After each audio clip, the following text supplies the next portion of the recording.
Magandang gabi po. Good evening sa akin Facebook friends and family. Natutuwa po ako kasi tonight, ma-apply ko po yung isa kong pinag-uusapan or pre-preach, di ba? Madali po mag-teach, madali mag-preach, mahirap pong gawin. But tonight, magagawa natin yan sa larangan ng gratitude, di ba? So, bati muna ako. Magandang gabi po dun sa mga lugar na medyo maulan at mabilis bumaha ngayon. Ingat-ingat po. Siguro po nabantayan niyo yung nangyari sa Senate today. Two big events, di ba? Yung pong dun sa Blue Ribbon Committee na finally may nag-testify talaga ng links, no, between contractors, DPWH, politicians, di ba? Tapos maraming palalabas diyan, but yun ang isang lesson naman talaga na it's not only one sector that leads us to do this, di ba? Pag may masama sa education system, pag maling values sa media, pag may nakikitang hypocrisy sa loob ng ating mga churches, pagka sa ating bahay may mga abuse, may mga kulang ng pagmamahal, pag sa gobyerno, may pang-aabuso din, and then sa business, meron din gahaman din sa pera. So, ganito ang nangyayari na nagkakaroon ng vicious cycle of corruption. So, I just want to take note sa lahat ng nanonood, I'm with you in the disgust, in the, it's not just yung galit hindi lang disgust o inis, pero yung frustration ba na parang every time parang masosolve na natin ang problema, ma-minimize. Alam naman po natin na hindi naalis ang corruption pero babalik siya na mas grabe, di ba? So, dun sa mga nagtatanong ng palitan, bukas pa natin malalaman, although sa news meron mga lumalabas, no? But I want to take this opportunity nga na sa second part naman, di ba, na tanggal si Senate President Escudero at pinalitan ni Senate President Soto, at nakakagulat syempre yung combination ng mga senators na nagsama-sama para mangyari to. But ano ba pinag-uusapan natin every day sa CIA 365 or every time may broadcast, di ba? Ang sinasabi natin, banggitin ko muna to, sabi ni Kapihan sa barangay, good evening po, God first in everything you do. Put God first. Working in Israel siya. So, shalom sa iyo, kapatid. So, di ba sinasabi natin, gratefulness to heart.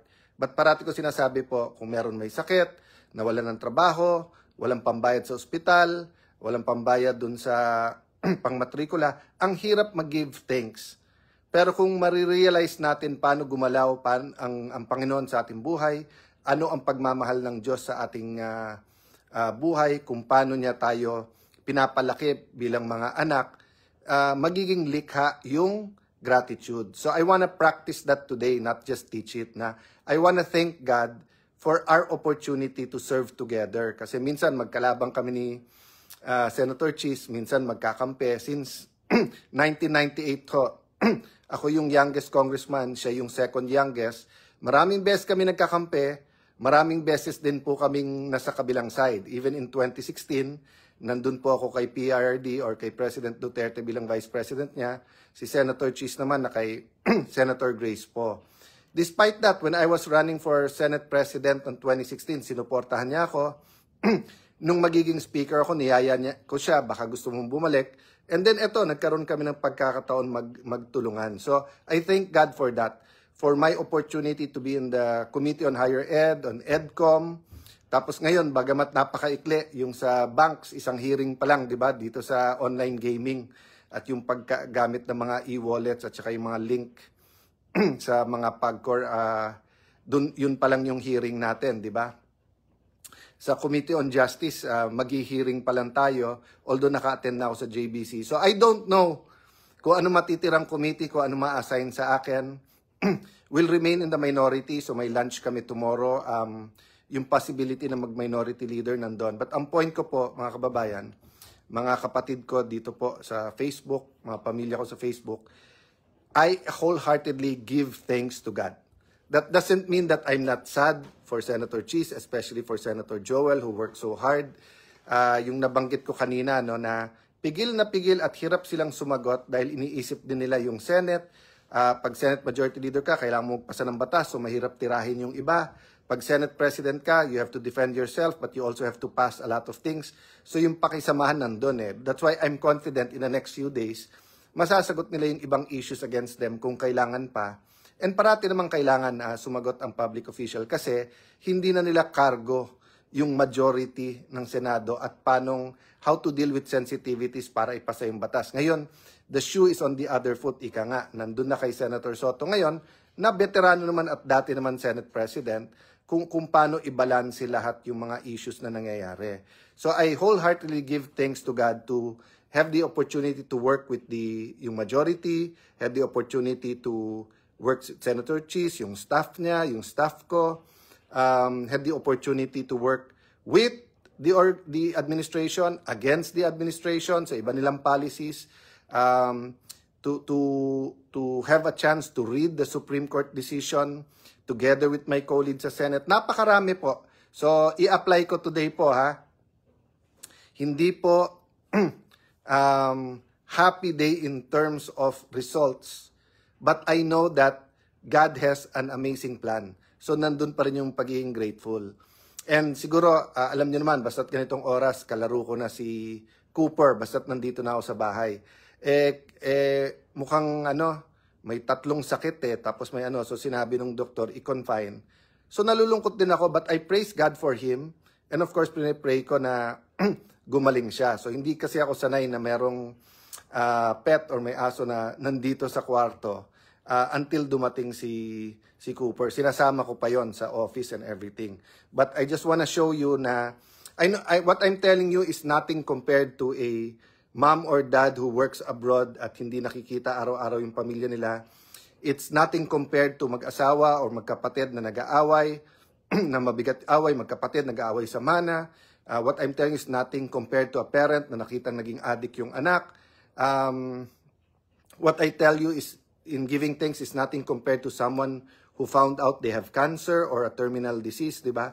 Ginagawa ko lang example na kahit anong bigat ng ating hinaharap, we have to say thankful. We have to say thank you. We have to be grateful. Kailangan may thanksgiving sa Panginoon sa ating heart, 'di ba?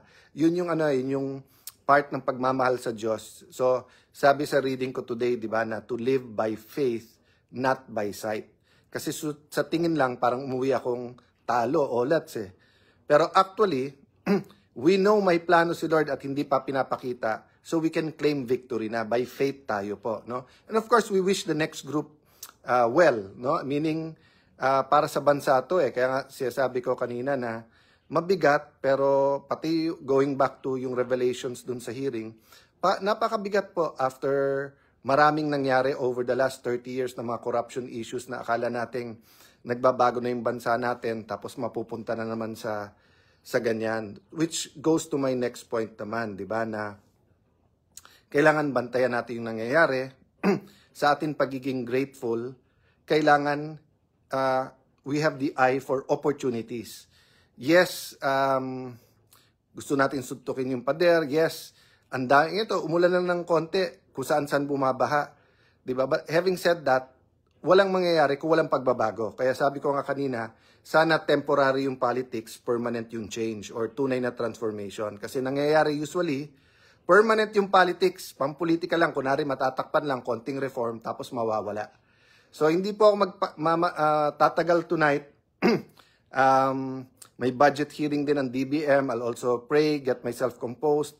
Kain ako ng konting masarap, pansit at saka ulo ng malaking isda, no? Konting gulay. So, para maging healthy kasi nga, the last 10 days, mataas ang aking blood pressure. So, please pray for all of us, pray for the Senate, pray for the country. Every time po na meron karumal-dumal na nangyayari na grabe is also an opportunity for God's grace and amazing change. But I agree sa comments nyo po ha, hindi pwedeng walang maparusahan, hindi pwedeng hindi mabalik yung pera, hindi pwedeng, di ba yung, kumbaga sa may sakit, you have to swallow the bitter pills para bago ka gumaling, no? So I can go on and on, but payagan nyo na lang akong tomorrow mag-recap. Say a prayer for former Senate President Chis Escudero and his wife. Say a prayer for Senator Joel Villanueva and his wife. I know kasi yung feeling nung natanggal ako speaker, di kami makapagsalita. Bakit? Of course, nasabi ko na sa inyo yung one reason much later on, yung isabong. And walang kilalaman po doon yung presidente. It was other people po. But ang point ko is that grabe din po ang suffering ng loved ones nyo.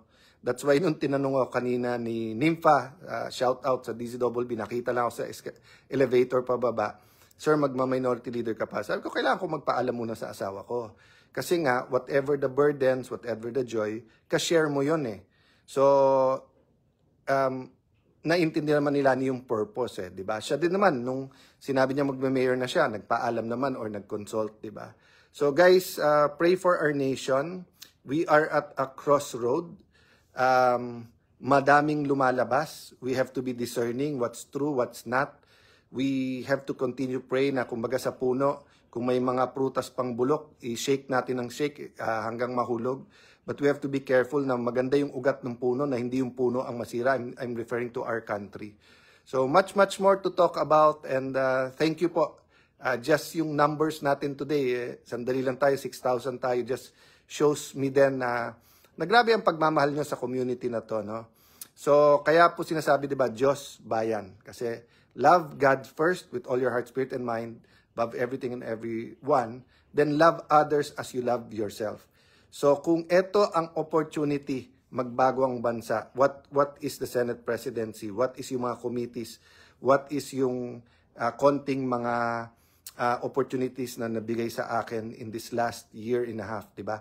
Baliwala yon kung may opportunity for real change. But there's need really po for repentance, there's need for wisdom, for humility, for working together for good, diba?